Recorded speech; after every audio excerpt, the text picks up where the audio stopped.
Hello, dear students. You're welcome in today's class. We will do some topics considering the coming examinations.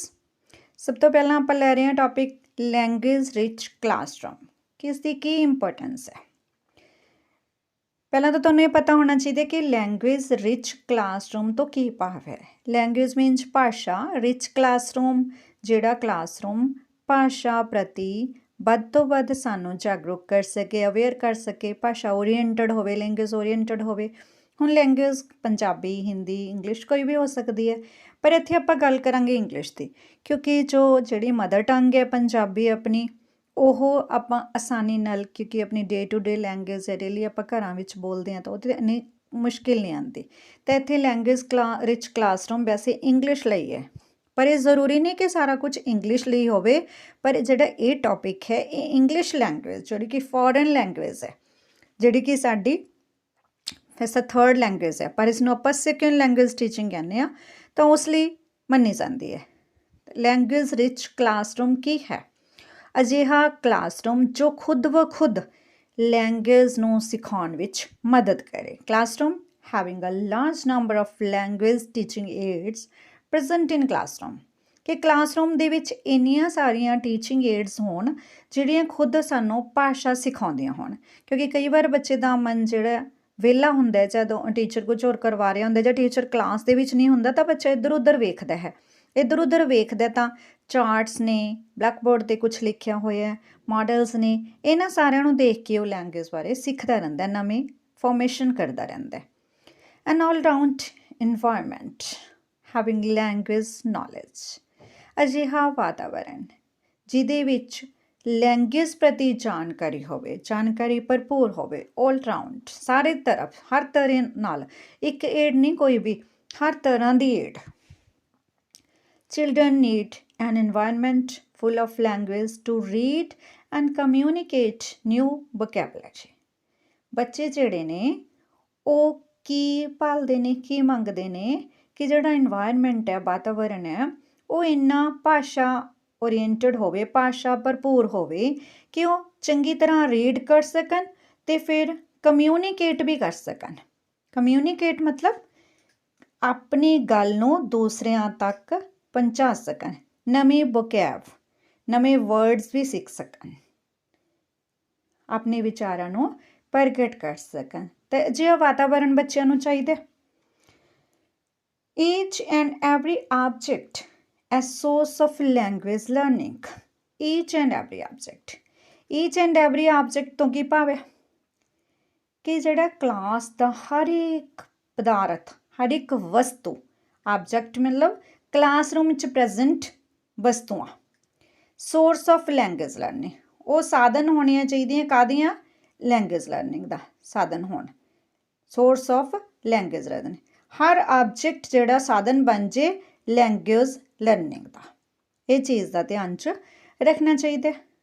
Providing opportunities to the students for language learning, ਬੱਚਿਆਂ ਨੂੰ ਹਰ ਇੱਕ ਮੌਕਾ ਪ੍ਰਦਾਨ ਕਰੇ ਖੁਦ ਬ ਖੁਦ ਕਲਾਸਰੂਮ, ਕਲਾਸ ਦੇ ਵਿੱਚ ਹੀ ਆਪਰਚੁਨਿਟੀਜ਼ ਮਿਲਣ।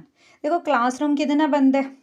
ਬੱਚੇ, ਟੀਚਰ ਅਤੇ ਸਾਰੀ ਕਲਾਸ ਦੀ ਜੋ ਫਿਜ਼ੀਕਲ ਸਟਰਕਚਰ ਹੈ, ਇਨਫਰਾਸਟਰਕਚਰ ਆਪਾਂ ਕਹਿ ਰਹੇ ਕਲਾਸਰੂਮ ਵਿੱਚ ਬੋਰਡ ਹੈ, ਚੌਕ ਹੈ, ਜਸਟਰ ਹੈ, ਚੇਅਰਸ ਹੈ, ਡੈਸਕ ਹੈ, ਬੈਂਚ, ਜੋ ਵੀ ਚੀਜ਼ਾਂ ਕਲਾਸਰੂਮ ਦੇ ਵਿੱਚ, ਵਾਲਸ ਨੇ, ਰੂਫ ਹੈ, ਤਾਂ ਹਰ ਇੱਕ ਆਬਜੈਕਟ ਜਿਹੜਾ ਹੈਗਾ ਕਲਾਸ ਦਾ, ਹਰ ਇੱਕ ਵਸਤੂ ਜਿਹੜੀ ਹੈ ਉਹ ਸਿਖਾਉਣ ਦਾ ਸਾਧਨ ਬਣ ਸਕਦੀ ਹੈ। ਅਤੇ ਕੋਈ ਨਵਾਂ ਕੰਸੈਪਟ ਨਹੀਂ ਹੈਗਾ, ਹਰ ਚੀਜ਼ ਤੋਂ ਸਿੱਖ ਸਕਦੇ ਹਾਂ ਅਸੀਂ ਆਪਾਂ, ਤਾਂ ਹਰ ਆਪਰਚੁਨਿਟੀ ਬੱਚਿਆਂ ਨੂੰ ਮਿਲੇ। Environment full of encouragement, love and affection, ਅਜਿਹਾ ਵਾਤਾਵਰਨ ਜਿਹਦੇ ਵਿੱਚ ਪੂਰੀ ਇਨਕਰੇਜਮੈਂਟ, ਹੌਸਲਾ ਹੋਵੇ, ਨਾ ਕਿ ਇਹ ਕਿ ਬੱਚੇ ਨੂੰ ਕੁਝ ਮਤਲਬ ਆਪਾਂ ਉਹਨੇ ਕੁਝ ਗਲਤ ਕੀਤਾ ਜਾਂ ਥੋੜ੍ਹਾ ਜਿਹਾ ਕੁਝ ਕੀਤਾ ਅਤੇ ਅਸੀਂ ਉਸਨੂੰ ਹੌਸਲਾ ਹੀ ਨਾ ਦੇ ਸਕੀਏ, ਇਨਕਰੇਜ ਹੀ ਨਾ ਕਰ ਸਕੀਏ। ਟੀਚਰ ਹਰ ਗੱਲ 'ਤੇ ਅਪਰੀਸ਼ੀਏਟ ਕਰੇ। ਬੱਚੇ ਨੇ ਛੋਟੀ ਜਿਹੀ ਕੋਸ਼ਿਸ਼ ਕੀਤੀ, ਉਸਨੂੰ ਵੀ ਅਪਰੀਸ਼ੀਏਟ ਕੀਤਾ ਜਾਵੇ। ਗਲਤੀ ਕਰਤੀ, ਪਿਆਰ ਅਤੇ ਲਵ ਐਂਡ ਅਫੈਕਸ਼ਨ ਨਾਲ ਡੀਲ ਕੀਤਾ ਜਾਵੇ। ਇਹ ਨਹੀਂ ਕਿ ਉਸਨੂੰ ਆਪਾਂ ਗੁੱਸੇ ਨਾਲ ਪੇਸ਼ ਆਈਏ, ਤੂੰ ਹੀ ਕੀ ਕਰ ਦਿੱਤਾ, ਤੈਨੂੰ ਕੁਝ ਆਉਂਦਾ ਹੀ ਨਹੀਂ, ਤੈਨੂੰ ਸਮਝ ਨਹੀਂ ਆਉਂਦਾ, ਤੂੰ ਮੂਰਖ ਹੀ ਹੈ, ਇਸ ਤਰ੍ਹਾਂ ਦੇ ਸ਼ਬਦ ਆਪਾਂ ਨਹੀਂ ਯੂਜ਼ ਕਰਨੇ। ਇਹ ਵੀ ਗੱਲਾਂ ਜਿਹੜੀਆਂ ਨੇ ਲੈਂਗੁਏਜ ਰਿਚ ਕਲਾਸਰੂਮ ਦੇ ਵਿੱਚ ਹੀ ਆ ਜਾਂਦੀਆਂ ਨੇ। ਹੁਣ ਆਪਾਂ ਕਰਦੇ ਹਾਂ main features. Language rich classroom ਦੇ ਫੀਚਰਸ ਕੀ ਨੇ, ਕਿਹੜੀਆਂ ਗੱਲਾਂ ਨਾਲ, ਕਿਹੜੇ ਤੱਤਾਂ ਦੇ ਨਾਲ ਕਲਾਸਰੂਮ ਨੂੰ ਬਕਾਇਦਾ ਲੈਂਗੁਏਜ ਰਿਚ ਬਣਾਇਆ ਜਾ ਸਕਦਾ ਹੈ। ਤਾਂ ਉਹ ਆਪਾਂ ਪੁਆਇੰਟਸ ਡਿਸਕਸ ਕਰਦੇ ਹਾਂ। ਸਭ ਤੋਂ ਪਹਿਲਾਂ ਰੀਡਿੰਗ ਅਲਾਊਡ। ਰੀਡਿੰਗ ਅਲਾਊਡ ਕੀ ਹੁੰਦਾ? ਅਲਾਊਡ ਮਤਲਬ ਉੱਚੀ ਬੋਲਣਾ, ਉੱਚੀ ਬੋਲ ਕੇ ਪੜ੍ਹਨਾ, ਨਾ ਕਿ ਲੜਨਾ। ਉਸ ਤੋਂ ਬਾਅਦ ਮੈਂ ਇੰਟਰੈਕਟਿਵ ਸੈਸ਼ਨ ਵੀ ਲਿਖਿਆ। ਇੰਟਰੈਕਟਿਵ ਸੈਸ਼ਨ ਪਤਾ ਨਾ ਬੇਟਾ ਤੁਹਾਨੂੰ ਕੀ ਹੈ? ਇੱਕ ਦੂਜੇ ਨਾਲ ਗੱਲਬਾਤ ਕਰਨਾ। ਇਹ ਨਹੀਂ ਕਿ ਇੱਕੋ ਹੀ ਬੰਦਾ ਬੋਲੀ ਜਾਂਦਾ ਅਤੇ ਦੂਸਰਾ ਸੁਣੀ ਜਾਂਦਾ, ਬੋਰਿੰਗ ਹੋ ਜੇ। ਰੀਡਿੰਗ ਅਲਾਊਡ ਤਾਂ ਇੱਕ ਵਿਅਕਤੀ ਬੋਲੇਗਾ, ਪਰ ਇੰਟਰੈਕਟਿਵ ਸੈਸ਼ਨ ਦੇ ਵਿੱਚ ਦੋਨੋਂ ਬੋਲਣਗੇ, ਸਟੂਡੈਂਟ ਵੀ ਟੀਚਰ ਵੀ। For both teacher and students with body language. ਨਾਲ ਕੀ ਹੈ? ਬੋਡੀ ਲੈਂਗੁਏਜ ਵੀ, ਕਿਉਂਕਿ ਕਈ ਵਾਰ ਬੱਚਾ ਕਈ ਚੀਜ਼ਾਂ ਨੂੰ ਬੋਡੀ ਲੈਂਗੁਏਜ ਤੋਂ ਸਿੱਖਦਾ। ਫੋਰ ਐਗਜ਼ਾਮਪਲ, ਜੇ ਤੁਸੀਂ ਗੁੱਸੇ ਦੇ ਵਿੱਚੋਂ ਐਂਗਰ ਦੀ ਫੀਲਿੰਗ ਦਿਖਾਉਣਾ ਚਾਹੁੰਦੇ ਹੋ ਤਾਂ ਤੁਸੀਂ ਐਂਗਰ ਵਾਸਤੇ ਕੋਈ ਵਰਡ ਬੋਲਦੇ ਆ, ਆਈ ਐਮ ਐਂਗਰੀ, ਤਾਂ ਬੱਚਾ ਤੁਹਾਡੀ ਜਿਹੜੇ ਮੱਥੇ 'ਤੇ ਭੌਹਾਂ ਤਨੀਆਂ ਦੇਖ ਕੇ ਸਮਝ ਜੂਗਾ ਕਿ ਐਂਗਰੀ ਵਰਡ ਜਿਹੜਾ ਹੈਗਾ ਉਹ ਗੁੱਸੇ ਲਈ ਵਰਤਿਆ। ਅਗਰ ਤੁਸੀਂ ਹੱਸ ਰਹੇ ਹੋ, ਲਾਫ ਕਹਿੰਦੇ ਆ ਬੱਚੇ ਨੂੰ ਵੀ, ਲਾਫ ਵਰਡ ਵਰਤਦੇ ਹੋ ਇੰਗਲਿਸ਼ ਦੇ ਵਿੱਚ, ਹੱਸਦੇ ਹੋ, ਤਾਂ ਬੱਚਾ ਸਮਝ ਜੂ ਕਿ ਲਾਫ ਅਜਿਹਾ ਵਰਡ ਹੈ ਜੋ ਹੱਸਣ ਲਈ ਵਰਤਿਆ ਜਾਂਦਾ ਹੈ। ਉਹਨੂੰ ਚਾਹੇ ਪ੍ਰੋਪਰ ਸਮਝ ਨਾ ਵੀ ਹੋਵੇ ਤਾਂ ਵੀ ਉਹ ਅੰਦਾਜ਼ਾ ਲਗਾ ਲੇਗਾ ਤੁਹਾਡੀ ਬੋਡੀ ਲੈਂਗੁਏਜ ਤੋਂ। ਨੈਕਸਟ ਹੈ imagination, pretend play. Pretend play ਇੱਕ ਤਰ੍ਹਾਂ ਦਾ ਰੋਲ ਪਲੇ ਦੀ ਤਰ੍ਹਾਂ ਹੀ ਹੁੰਦਾ ਬੇਟਾ, ਥੋੜ੍ਹਾ ਜਿਹਾ ਫਰਕ ਹੈ। ਇਮੈਜੀਨੇਸ਼ਨ ਕਰਨਾ, ਕਲਪਨਾ ਕਰਨਾ। ਕਲਪਨਾ ਕਿਵੇਂ ਕਰਨਾ? ਕਲਾਸ ਦੇ ਵਿੱਚ ਅਜਿਹੀ ਸਿਚੁਏਸ਼ਨ ਕ੍ਰੀਏਟ ਕਰ ਦਿੱਤੀ ਜਾਵੇ ਕਿ ਇੱਕ ਬੱਚਾ ਜਿਹੜਾ ਬਾਜ਼ਾਰ ਗਿਆ, ਮੰਨ ਲਓ ਸਬਜ਼ੀ ਲੈਣ ਗਿਆ ਜਾਂ ਆਪਣੀ ਕੋਈ ਬੁੱਕ ਲੈਣ ਗਿਆ, ਨੋਟਬੁੱਕ ਲੈਣ ਗਿਆ, ਤਾਂ ਉਹ ਬਾਜ਼ਾਰ ਦੇ ਵਿੱਚ ਉਹਨੇ ਨੋਟਬੁੱਕ ਮੰਗਣੀ ਹੈ, ਅਤੇ ਕਿਸ ਤਰੀਕੇ ਨਾਲ ਇੰਗਲਿਸ਼ ਦੇ ਵਿੱਚ ਬੋਲ ਕੇ ਉਸ ਚੀਜ਼ ਨੂੰ ਦਾ ਰੋਲ ਪਲੇ ਕਰੇਗਾ ਕਿ ਤੁਸੀਂ ਜੇ ਕਸਟਮਰ ਹੋ ਤਾਂ ਕਸਟਮਰ ਦੇ ਤੌਰ 'ਤੇ, ਅਗਰ ਤੁਸੀਂ ਸ਼ੌਪਕੀਪਰ ਬਣਦੇ ਹੋ ਤਾਂ ਸ਼ੌਪਕੀਪਰ ਦੇ ਤੌਰ 'ਤੇ ਪ੍ਰਟੈਂਡ ਪਲੇ ਕਰੋਗੇ। ਇਸ ਨੂੰ ਆਪਾਂ ਇਮੈਜੀਨੇਸ਼ਨ ਵੀ ਕਹਿ ਦਿੰਦੇ ਹਾਂ। ਕਲਪਨਾ ਦੇ ਵਿੱਚ ਇੰਗਲਿਸ਼ ਲੈਂਗੁਏਜ ਨੂੰ ਵਰਤਣਾ। ਵਰਡ ਵਾਲਸ, ਬੜਾ ਹੀ ਅੱਜ ਕੱਲ੍ਹ ਇਹ ਚੀਜ਼ ਜਿਹੜੀ ਵਰਡ ਵਾਲ ਦਾ ਬੜਾ ਪ੍ਰਚਲਨ ਹੈ, ਜਿਹਨੂੰ ਵਾਲਾ ਵਰਕ ਦੇ ਤੌਰ 'ਤੇ ਵੀ ਲੈ ਲੈਂਦੇ ਹਾਂ ਆਪਾਂ, ਪਰ ਉਹ 'ਚ ਡਿਫਰੈਂਟ ਸਬਜੈਕਟਸ ਆ ਜਾਂਦੇ ਨੇ। ਇਹਦੇ ਵਿੱਚ ਆਪਾਂ ਇਕੱਲੀ ਲੈਂਗੁਏਜ ਦੇ ਵਾਲ ਦੇ ਉੱਤੇ ਜਿਵੇਂ ਵਰਬਸ ਲਿਖਤੀਆਂ, ਨਾਊਨਸ ਲਿਖਤੀਆਂ, ਨਾਰਮਲ ਗੱਲਾਂ ਵੀ ਲਿਖ ਸਕਦੇ, ਮਤਲਬ ਸਾਲਟ, ਬੱਚਿਆਂ ਨੂੰ ਪਤਾ ਲੱਗ ਜਾਏਗਾ ਕਿ ਸਾਲਟ ਕਿਸ ਨੂੰ ਕਹਿੰਦੇ ਆ, ਸ਼ੂਗਰ। ਛੋਟੇ ਸ਼ਬਦ ਆਪਾਂ ਇਹ ਵੀ ਲਿਖ ਸਕਦੇ ਹਾਂ। ਜਾਂ ਐਕਟੀਵਿਟੀਜ਼, ਜਿਸ ਤਰ੍ਹਾਂ ਮੈਂ ਤੁਹਾਨੂੰ ਐਂਗਰ, ਲਾਫ ਦੱਸਿਆ, ਬੱਚਿਆਂ ਦੀ ਸਮਾਈਲੀਜ਼ ਬਣਾ ਕੇ ਕਿ ਹੱਸ ਰਿਹਾ, ਰੋ ਰਿਹਾ ਹੈ, ਗੁੱਸੇ ਹੋ ਰਹੇ ਹੈ, ਇਹ ਸਾਰਾ ਕੁਛ। ਅੱਗੇ ਹੈਗਾ ਜੀ learning with fun activities. Fun activities ਦੇ ਵਿੱਚ ਗੇਮਸ ਆ ਜਾਂਦੀਆਂ ਨੇ। ਬੱਚਿਆਂ ਨੂੰ ਆਪਾਂ ਫਲੈਸ਼ ਕਾਰਡਸ ਦੀ ਯੂਜ਼ ਕਰ ਸਕਦੇ ਹਾਂ, ਉਹਨਾਂ ਨੂੰ ਜੋੜਨਾ ਹੈ, ਡਿਫਰੈਂਟ ਲੈਟਰਸ ਦੇ ਦਿੰਦੇ ਹਾਂ, ਉਹ ਜੋੜਦੇ ਨੇ। ਤਾਂ ਇਸ ਤਰ੍ਹਾਂ ਫਨ ਦੇ ਰਾਹੀਂ ਵੀ ਆਪਾਂ ਬੱਚਿਆਂ ਨੂੰ ਸਮਝਾ ਸਕਦੇ ਹਾਂ ਕਿ ਜਿਹੜੀਆਂ ਚੀਜ਼ਾਂ, ਮੰਨ ਲਓ ਕਾਰਟੂਨਸ ਦੀ ਆਪਾਂ ਮਦਦ ਲੈ ਲਈ, ਕਾਰਟੂਨਸ ਰਾਹੀਂ ਵੀ ਆਪਾਂ ਉਹਨਾਂ ਨੂੰ ਇੰਗਲਿਸ਼ ਪ੍ਰੋਵਾਈਡ ਕਰ ਸਕਦੇ ਹਾਂ, ਲੈਂਗੁਏਜ ਸਿਖਾ ਸਕਦੇ ਹਾਂ। ਸੌਂਗਸ ਐਂਡ ਰਾਈਮਸ, ਇਹ ਸ਼ੁਰੂ ਤੋਂ ਹੀ ਬੜਾ ਵਧੀਆ ਸਾਧਨ ਰਹੇ ਨੇ। ਰਾਈਮਸ ਬੱਚਿਆਂ ਨੂੰ ਆਪਾਂ ਸਿਖਾਉਂਦੇ ਹਾਂ, ਜਿਵੇਂ ਨਰਸਰੀ, ਪ੍ਰੀ ਨਰਸਰੀ ਦੇ ਸਟੂਡੈਂਟਸ ਨੂੰ, ਵੱਡੇ ਈਵਨ ਕਿ ਫਸਟ ਸੈਕਿੰਡ ਤੱਕ ਵੀ ਚਲਦੀਆਂ ਰਹਿੰਦੀਆਂ ਨੇ। ਤਾਂ ਇੰਗਲਿਸ਼ ਸੌਂਗਸ ਦੀ ਮਦਦ ਵੀ ਆਪਾਂ ਲੈ ਸਕਦੇ ਹਾਂ। ਕਲਾਸਰੂਮ ਦੇ ਵਿੱਚ ਅਗਰ ਆਪਣੇ ਕੋਲ ਇਲੈਕਟ੍ਰੋਨਿਕ ਡਿਵਾਈਸਿਸ, ਮੀਡੀਆ ਪ੍ਰੈਜ਼ੈਂਟ ਹੈ, ਰੇਡੀਓ ਹੈ, TV ਹੈ, ਪ੍ਰੋਜੈਕਟਰ ਹੈ, ਤਾਂ ਆਪਾਂ ਬੱਚਿਆਂ ਨੂੰ ਇੰਗਲਿਸ਼ ਦੇ ਵਿੱਚ ਅਜਿਹੇ ਸੌਂਗਸ ਜੋ ਕਿਡਸ ਨੂੰ, ਬੱਚਿਆਂ ਨੂੰ ਆਸਾਨੀ ਨਾਲ ਸਮਝ ਆ ਜਾਣ, ਉਹ ਚਲਾ ਸਕਦੇ ਹਾਂ। ਤਾਂ ਉਸ ਤੋਂ ਬਾਅਦ ਉਹਨਾਂ ਦਾ ਮੀਨਿੰਗ ਪੁੱਛ ਸਕਦੇ ਹਾਂ ਅਤੇ ਕੁਛ ਉਹ ਸਪੋਕਨ ਦਾ ਸਿੱਖ ਜਾਣਗੇ ਕਿ ਬੋਲਣਾ ਸਿੱਖ ਜਾਣਗੇ, ਇੰਟਰੈਕਟ ਕਰਨਾ ਸਿੱਖ ਜਾਣਗੇ ਕਿ ਸੌਂਗ ਦੇ ਵਿੱਚ ਇਹ ਲਾਈਨ ਆਈ ਸੀ। ਦੇਖੋ ਬੱਚਿਆਂ ਨੂੰ ਆਪਣੇ ਕੋਈ ਮੂਵੀ ਦਾ ਸੀਨ ਹੈ ਜਾਂ ਕੋਈ ਲਾਈਨ ਹੈ ਇੰਗਲਿਸ਼ 'ਚ ਬੋਲੀ ਗਈ ਤਾਂ ਉਹ ਵੀ ਯਾਦ ਰਹਿ ਜਾਂਦੀ ਹੈ। ਅਤੇ ਇਸ ਤਰ੍ਹਾਂ ਸੌਂਗਸ ਐਂਡ ਰਾਈਮਸ ਵੀ ਹੈਲਪ ਕਰਦੇ ਨੇ ਕਲਾਸਰੂਮ ਨੂੰ ਲੈਂਗੁਏਜ ਰਿਚ ਬਣਾਉਣ ਦੇ ਵਿੱਚ। ਨੈਕਸਟ ਹੈ ਜੀ ਰੀਡਿੰਗ ਕਾਰਨਰ।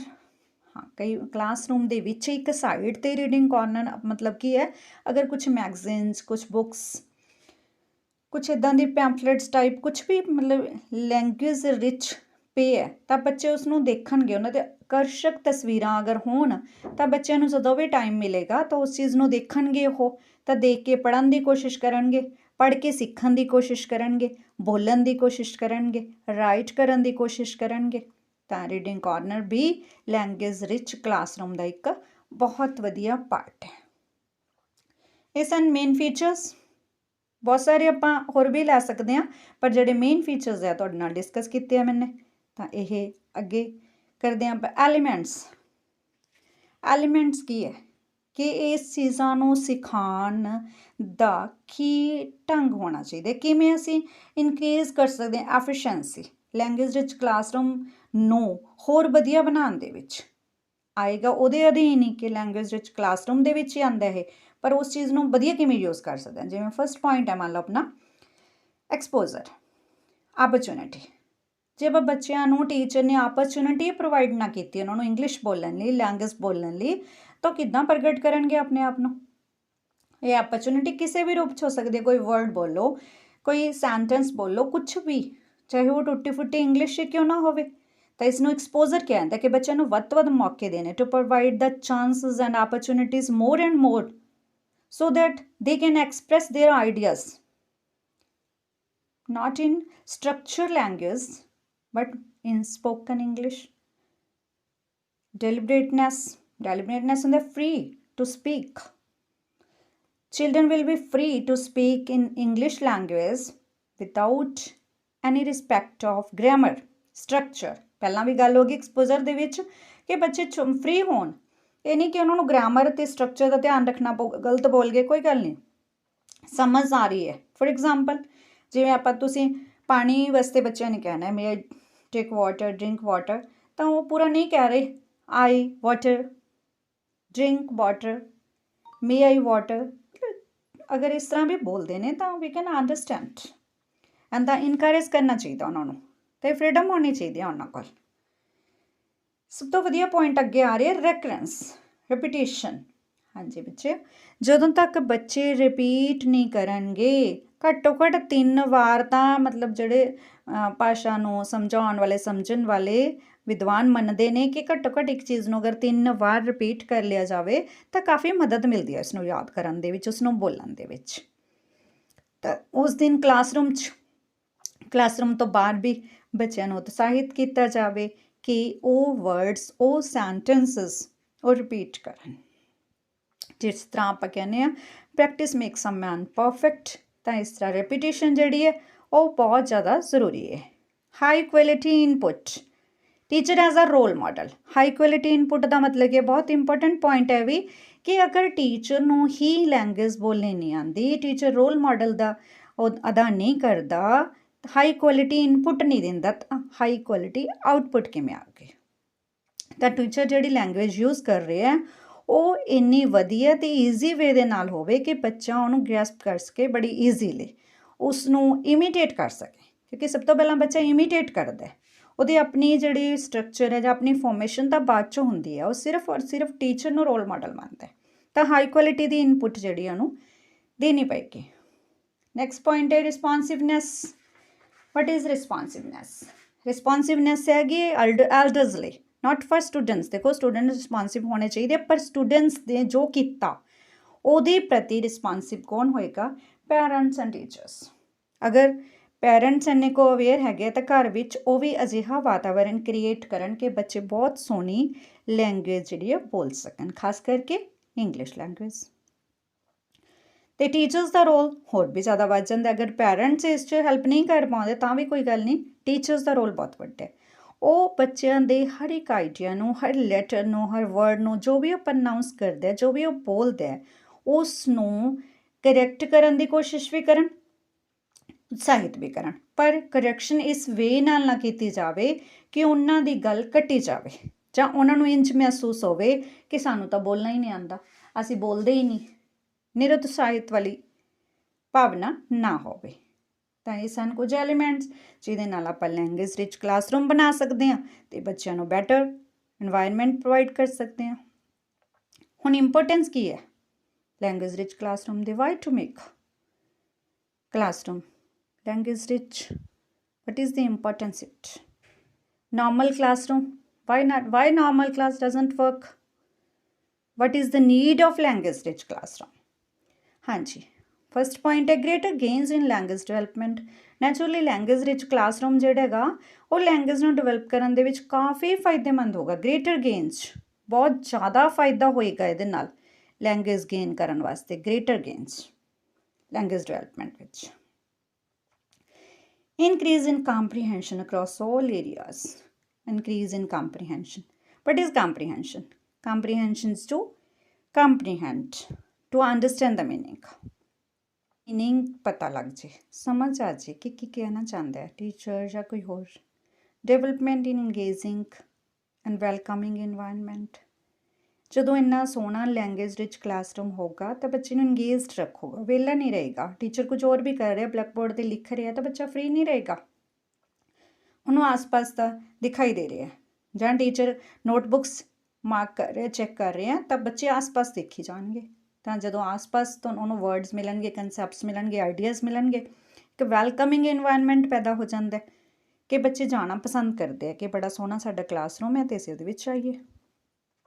ਐਕਟਿਵ ਪਾਰਟੀਸਪੇਸ਼ਨ, ਤਾਂ ਇਹ ਵੀ ਪਹਿਲਾਂ ਗੱਲ ਹੋ ਗਈ ਕਿ ਬੱਚੇ ਜਿਹੜੇ ਐਕਟਿਵਲੀ ਪਾਰਟ ਲੈਂਦੇ ਨੇ ਗੱਲਬਾਤ ਦੇ ਵਿੱਚ। ਜਦੋਂ ਇੰਟਰੈਕਟਿਵ ਸੈਸ਼ਨ ਹੋਏਗਾ, ਵਨ ਵੇ ਕਮਿਊਨੀਕੇਸ਼ਨ ਨਹੀਂ ਹੋਏਗਾ, ਟੂ ਵੇ ਕਮਿਊਨੀਕੇਸ਼ਨ ਹੋਏਗਾ ਤਾਂ ਬੱਚੇ ਬੜੀ ਖੁਸ਼ੀ ਇਹਦੇ ਵਿੱਚ ਪਾਰਟ ਲੈਂਦੇ ਨੇ ਲੈਂਗੁਏਜ ਦੇ, ਔਰ ਜਲਦੀ ਸਿੱਖਦੇ ਨੇ। ਜੇ ਖੁਦ ਬੋਲਣਗੇ ਤਾਂ ਜਲਦੀ ਸਿੱਖਣਗੇ, ਸੁਣਨਗੇ ਤਾਂ ਜਲਦੀ ਸਿੱਖਣਗੇ, ਰੀਡ ਕਰਨਗੇ ਖੁਦ ਤਾਂ ਰਾਈਟਿੰਗ ਐਬਿਲਿਟੀ ਵੀ ਵਿਕਸਿਤ ਹੋਏਗੀ। ਰਿਸੋਰਸਫੁਲਨੈਸ ਮਾਈਂਡਸੈਟ, ਬੱਚਿਆਂ ਦਾ ਜਿਹੜਾ ਮਾਈਂਡਸੈਟ ਇੰਨਾ ਰਿਸੋਰਸਫੁਲ ਤਰੀਕੇ ਨਾਲ ਹੋ ਜਾਏਗਾ ਜਦੋਂ ਉਹਨਾਂ ਨੂੰ ਆਲ ਰਿਸੋਰਸਿਸ ਤੋਂ ਲੈਂਗੁਏਜ ਮਿਲ ਰਹੀ ਹੈ, ਹਰ ਇੱਕ ਸਾਧਨ ਉਹਨਾਂ ਨੂੰ ਲੈਂਗੁਏਜ ਪ੍ਰੋਵਾਈਡ ਕਰ ਰਿਹਾ ਹੈ, ਤਾਂ ਉਹਨਾਂ ਦਾ ਮਾਈਂਡਸੈਟ ਇਸ ਤਰ੍ਹਾਂ ਦਾ ਹੋ ਜਾਏਗਾ ਕਿ ਉਹ ਵੱਧ ਤੋਂ ਵੱਧ ਜਿਹੜਾ ਸਿੱਖ ਸਕਣਗੇ। ਉਹਨਾਂ ਦੀ ਜਿਹੜੀ ਸਿੱਖਣ ਦੀ ਕੈਪੈਸਿਟੀ ਲਗਾ ਲਓ, ਸਪੀਡ ਲਗਾ ਲਓ, ਉਹ ਵੱਧ ਜਾਂਦੀ ਹੈ। ਐਕਸਪਲੋਰਿੰਗ ਨਿਊ ਐਲੀਮੈਂਟਸ, ਨਵੇਂ ਐਲੀਮੈਂਟਸ ਐਕਸਪਲੋਰ ਕਰਦੇ ਨੇ। ਕੁਝ ਵੀ ਲਿਖਿਆ ਦੇਖ ਕੇ ਅਗਰ ਤੁਸੀਂ ਫਲੈਸ਼ ਕਾਰਡ ਵੀ ਦਿੱਤਾ, ਉਹਦੇ ਵਿੱਚ ਕੁਝ ਵੀ ਨਵਾਂ ਹੈ, ਕੋਈ ਪਿਕਚਰ ਹੈ, ਤਾਂ ਬੱਚੇ ਤੁਹਾਨੂੰ ਕੁਐਸਚਨਸ ਪੁੱਛਣਗੇ, ਨਵੇਂ ਐਲੀਮੈਂਟਸ ਲੱਭਣਗੇ, ਉਹ ਤੋਂ ਨਵੇਂ ਆਈਡੀਆਜ਼ ਉਹਨਾਂ ਦੇ ਮਨ ਵਿੱਚ ਆਉਂਦੇ, ਇੰਝ ਕਿਉਂ ਹੈ। ਕੋਈ ਵੀ ਚੀਜ਼ ਹੈ ਉਹਨੂੰ ਅਲੱਗ ਤਰੀਕੇ ਨਾਲ ਦੇਖਣ ਦਾ ਨਜ਼ਰੀਆ ਬੱਚਿਆਂ ਦਾ ਥੋੜ੍ਹਾ ਅਲੱਗ ਹੁੰਦਾ ਹੈ। ਤਾਂ ਜੇ ਉਹਨਾਂ ਸਾਹਮਣੇ ਮਟੀਰੀਅਲ ਪ੍ਰੈਜ਼ੈਂਟ ਹੈ ਅਲੱਗ-ਅਲੱਗ ਤਰ੍ਹਾਂ ਦਾ, ਕੇਵਲ ਇਹ ਨਹੀਂ ਕਿ ਟੀਚਰ ਬੋਲ ਰਿਹਾ ਸਿਰਫ ਇੱਕੋ ਹੀ ਮਟੀਰੀਅਲ ਹੈ, ਨੋ, ਸਿਰਫ ਟੈਕਸਟ ਬੁੱਕ ਹੀ ਆ ਉਹਨਾਂ ਕੋਲ, ਨੋ, ਉਹਨਾਂ ਕੋਲ ਇੰਨੇ ਸਾਰੇ ਮਲਟੀ ਸਾਧਨ ਨੇ ਤਾਂ ਉਹ ਉਹਨਾਂ ਤੋਂ ਜ਼ਿਆਦਾ ਐਕਸਪਲੋਰ ਕਰ ਸਕਦੇ ਨੇ। Practical way of learning, learning ਦਾ ਸਭ ਤੋਂ ਪ੍ਰੈਕਟੀਕਲ ਵੇ ਕੀ ਹੈ? ਖੁਦ ਕਰਕੇ ਵੇਖਣਾ, ਉਸ ਦੇ ਵਿੱਚ ਖੁਦ ਐਕਟਿਵਲੀ ਪਾਰਟ ਲੈਣਾ, ਖੁਦ ਇੰਗੇਜ ਹੋਣਾ। ਆਪਾਂ ਨੂੰ ਵੀ ਜਦੋਂ ਕੋਈ ਮੁਸ਼ਕਿਲ ਆਉਂਦੀ ਹੈ ਨਾ, ਆਪਾਂ ਖੁਦ ਕਰਦੇ ਹਾਂ ਕੰਮ ਤਾਂ ਆਪਾਂ ਨੂੰ ਜਲਦੀ ਸਿੱਖਦੇ ਹਾਂ। ਜੇ ਆਪਾਂ ਇਕੱਲੀ ਥਿਊਰੀ ਪੜ੍ਹ ਲੈਂਦੇ ਹਾਂ ਤਾਂ ਨਹੀਂ ਸਿੱਖ ਪਾਉਂਦੇ। ਤਾਂ ਪ੍ਰੈਕਟੀਕਲ ਵੇ ਆਫ ਲਰਨਿੰਗ ਹੈ। Development of language skills, language skills ਤੁਹਾਨੂੰ ਪਤਾ ਨੇ, ਰੀਡਿੰਗ, ਰਾਈਟਿੰਗ, ਲਿਸਨਿੰਗ, ਸਪੀਕਿੰਗ, ਇਹਨਾਂ ਸਕਿੱਲਸ ਨੂੰ ਡਿਵੈਲਪ ਕਰਨ ਦੇ ਵਿੱਚ ਸਾਰੀਆਂ ਏਡਸ ਦਾ ਬਹੁਤ ਮਹੱਤਵਪੂਰਨ ਰੋਲ ਹੈ। ਤਾਂ audio visual AIDS and all types of aids, charts, models, blackboard, TV, radio, phone, each and every source enhances their language skills. So it is necessary for development of language skills that there must be language rich classroom. ਤਾਂ ਪਿਆਰੇ ਬੱਚਿਓ, ਤੁਹਾਨੂੰ ਸਮਝ ਆ ਗਿਆ? ਤੁਸੀਂ ਅੱਗੋਂ ਆਪਣੇ ਬੱਚਿਆਂ 'ਤੇ ਇਹ ਚੀਜ਼ ਅਪਲਾਈ ਕਰਨੀ ਹੈ ਤਾਂ ਤੁਹਾਨੂੰ ਇਹਨਾਂ ਚੀਜ਼ਾਂ ਦੀ ਚੰਗੀ ਤਰ੍ਹਾਂ ਸਮਝ ਆ ਗਈ ਹੋ। ਔਰ ਜੇ ਆਪਾਂ ਐਗਜ਼ਾਮ ਪੁਆਇੰਟ ਆਫ ਵਿਊ ਤੋਂ ਵੀ ਦੇਖੀਏ ਤਾਂ ਵੀ ਤੁਹਾਨੂੰ ਇਹ ਸਾਰਾ ਪਤਾ ਲੱਗ ਗਿਆ ਹੋਣਾ ਕਿ ਲੈਂਗੁਏਜ ਵਿੱਚ ਕਲਾਸਰੂਮ ਹੈ ਕੀ ਇਹਦੇ ਫੀਚਰਸ ਨੇ, ਐਲੀਮੈਂਟਸ ਨੇ ਅਤੇ ਇਹਦੀ ਇੰਪੋਰਟੈਂਸ ਕੀ ਹੈ। ਠੀਕ ਹੈ ਬੇਟਾ, ਥੈਂਕ ਯੂ।